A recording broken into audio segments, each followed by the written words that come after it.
show. Now it's time for our next story. It's called A Fish Tale.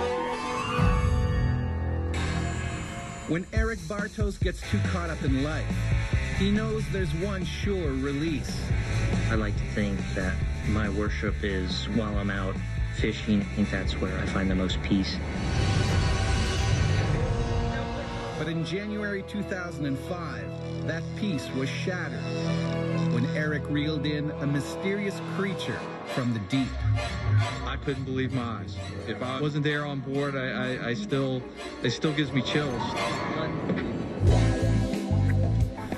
This story begins off the coast of Florida. It was 2002, the worst year of Eric Bartos' life. Remember, Eric, you are on the father. Start acting like one. I've got a divorce pending. I was probably a wreck at the time. Fishing was Eric's only escape, and there was nothing he liked more than fighting with a sailfish, the fastest fish in the sea.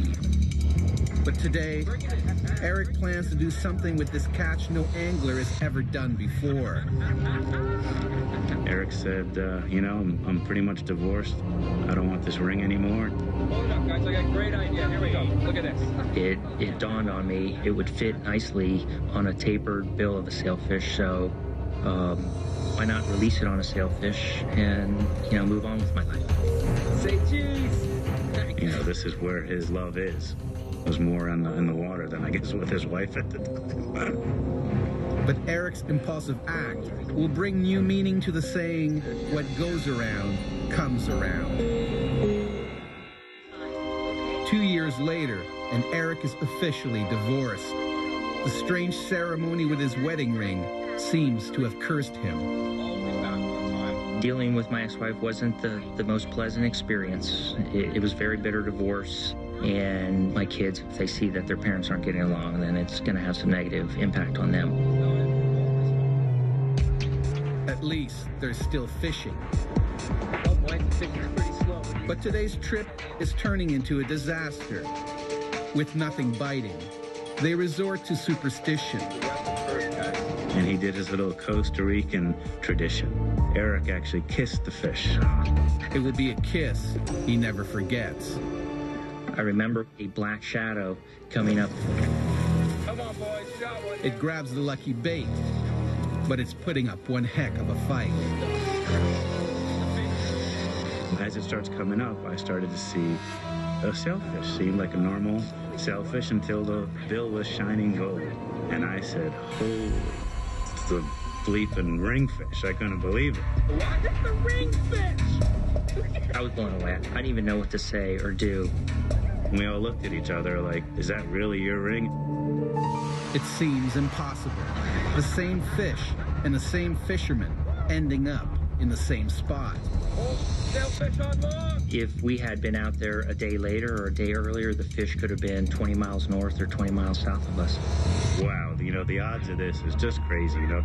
I need to buy a lottery ticket. But with the fish on board, the boys faced a bigger problem. We're back, guys. I said kill the fish. I said no one's going to believe the story. Kill the fish. No. Eric refuses. I just feel that that fish deserved to be back in the ocean and swimming around. But Eric does want his ring back. Yeah, I actually put it on my hand just so I wouldn't lose it. And I just was perplexed about the whole situation. Back on land, the recapture of the ringfish is about to have serious consequences. Eric's wife reads about the story in a local paper. She was not aware that I put my ring on a sailfish and let it go. It was just shared with a few close friends. And then something remarkable happens. My wife phoned me after she heard about the story. Is it true? Eric is about to get a big surprise. His ex-wife isn't angry with him. Hearing her tell me that, hey, I think this is a sign and it's a sign for peace, I was very relieved, and I felt that my relationship with her and my kids would benefit and my life would be better. But how could this happen? A man puts his wedding ring on a fish. Then the same fish brings the ring back 2 years later, just in time to heal the scars of a bitter divorce. Did it really happen? You'll have to wait till the end of the show to find out. And the story of Eric Bartos' incredible fishing fortuity, which brought him back his wedding ring. Next is the tale of Eric Bartos and a sailfish who returned his wedding ring to him. But did it happen? My name is Eric Bartos, and this is a real fish tale. No one believed the fisherman, but Eric showed them by passing a polygraph test in 2005.